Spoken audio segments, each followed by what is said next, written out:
Well, the former president's civil fraud trial back in session today. He is accused of overvaluing his properties and lying on business records. An accounting expert for the defense testified again today that he saw no evidence when he evaluated all of these documents of fraud in the former president's financials. The court will hear directly from President Trump when he takes the stand on Monday, just one of several legal fights that the GOP frontrunner is battling throughout this election year. It's a really intense schedule for him between Iowa and New Hampshire and all these court dates. 91 charges in 4 separate cases.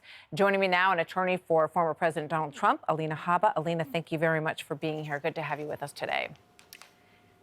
Nice to be on, Martha. Thank you. So, Alina, I want to start with, this question of whether or not the president actually does testify on Monday. Here's what they were saying about this morning on MSNBC. Watch. I'm not positive Donald Trump is going to testify. They asked Judge Engoron to pause the trial. He would not do so. And they told me to my face the day before they weren't going to ask him that because they knew how it was going to go. That signals to me they are afraid of having their client on the stand and inches away from that principal law clerk he can't talk about. So you have said that you discouraged the former president from this testimony. Can you tell us now whether or not he will definitely testify on Monday, Alina? Yeah, let me be very clear. I discouraged the former president from getting on a stand with a gag order. I would never discourage the former president from testifying because, quite honestly, our plan up until now was to have him testify. He always wanted to testify, and he should testify.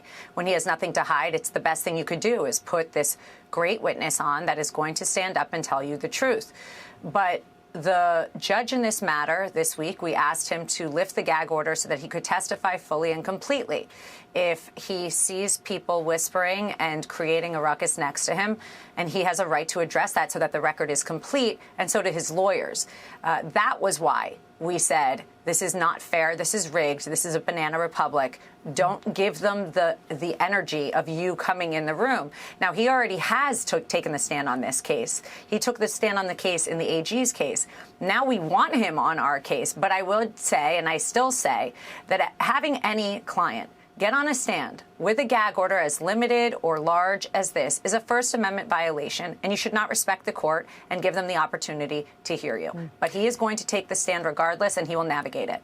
So, every attorney that we have talked to, from Saul Weisberg to Andy McCarthy to Jonathan Turley, says that this is so obviously a political prosecution, this specific case, this civil fraud case in New York, because the judge is elected, the AG is elected, she ran for governor, then she said she was going to get Trump, and that's how she was elected AG. Yeah. So that's the background here.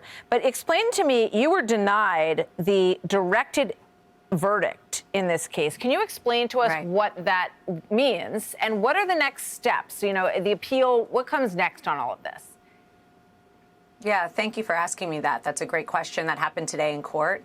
I stood up, as did my colleagues, and we made very clear an argument that after hearing Deutsche Bank say that they still consider the Trump Organization a great client, that they paid their loans off early, nobody was not paid, their statements of financial condition were actually undervalued, and hearing that from experts who are on the Nobel Committee, Executive Committee recommendations, saying that the accounting records were perfect and those mistakes that may or may not have been on were not mistakes at all. They were called subjective valuations, which every real estate developer has. They were absolutely fine, and there was absolutely no fault at all. And frankly, they even went further and said the New York Attorney General's complaint had no merit. There was absolutely no violations of any accounting principles. The judge shut us down, so I stood up and said, as did my colleague many times, that we need a directed verdict, meaning that they have not proven their case. They've closed their case. We are now putting on our case, and they cannot prove that we did anything wrong. Quite the contrary. All they've proven is that President Trump is worth a lot more than his financial condition. And if he wanted to inflate it, he would have put his brand alone, which is worth billions and billions and billions of dollars. But he didn't, because there was no fraud. Letitia, as you mentioned, she campaigned on Trump. She's trying to maintain some political relevance off of Trump. That's why she shows up and does her PR thing there. I find it disgusting, and we are seriously in a dual system of justice in a banana republic where we were already found guilty of something we didn't do before we walked into court. Alina Habba, the attorney for former President Trump in the civil fraud case. Alina, thank you very much. We'll be watching on Monday. Good to have you with us today. Thank you. Hey, Sean Hannity here. Hey, click here to subscribe to Fox News YouTube page and catch our hottest interviews and most compelling analysis. You will not get it anywhere else.